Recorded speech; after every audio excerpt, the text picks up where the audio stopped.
నేను మాక్సిమం నేను బయట ఎవరిని కూడా డబ్బులు అడగలే ఎప్పుడు. ఓకే. డబ్బులు అడగలే. ఒక అక్క వాళ్ళు, ఒక అన్నయ్య వాళ్ళు మమ్మల్ని ఇష్టపడిన వాళ్ళు తను సోషల్ మీడియాకి సోషల్ మీడియా వచ్చిన తర్వాత తను హెల్ప్ కొందరు చేయడం స్టార్ట్. కొంచెం "అరే! మీరు మంచిగున్నారా? మీరు మాకు నచ్చిర్రు.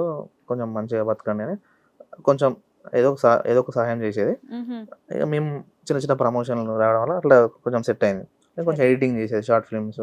వేరే వాళ్ళు ఇన్‌స్టాగ్రామ్ వీడియోస్ చేసేవాళ్ళు ఉంటారుగా, వాళ్ళకు నేను ఎడిటింగ్ చేసి ఇచ్చేది. కొందరికి ఇన్‌స్టాగ్రామ్‌లో ఎట్లా వీడియోస్ చేయాలి, ఎట్లా పెట్టాలని నేను కోర్స్ కూడా చెప్పేది. క్లాసెస్ కూడా చెప్తా నేను. అట్లా నాకు వచ్చిన పెద్ద అమౌంట్ కాదు. ఓకే. చిన్న అమౌంట్ మాకు సెట్ అయ్యేది. సరిపోతుందా సరిపోయేది. వరంగల్‌లో ఫస్ట్‌లో నేను ఉండడానికి? ర్యాపిడో కూడా నడిపిన. ఓహ్! పెళ్ళైన కొత్తలో ఇగ సడెన్‌గా ఏదైనా ఒకటి చేయాలి కదా! హైదరాబాద్‌లో నడిపిన అంతమందుకు. ఓకే. ఫస్ట్‌లో స్ట్రగుల్స్‌లో వరంగల్‌లో కూడా నడిపిన. ఇప్పుడైతే ఒక మంచి పొజిషన్. ఎందుకంటే సోషల్ మీడియా ఇన్‌ఫ్లుయెన్సర్ ఇట్లా నా కాడ కొంచెం టాలెంట్ ఉంది. నన్ను కొందరు వాడుకుంటున్నారు. వాళ్ళకి కొంచెం వీడియోస్ చేసి పెడుతుంటా. నాకు కొంత డబ్బొస్తది. అట్లా ఓకే. మేము ఇద్దరం సెటిల్.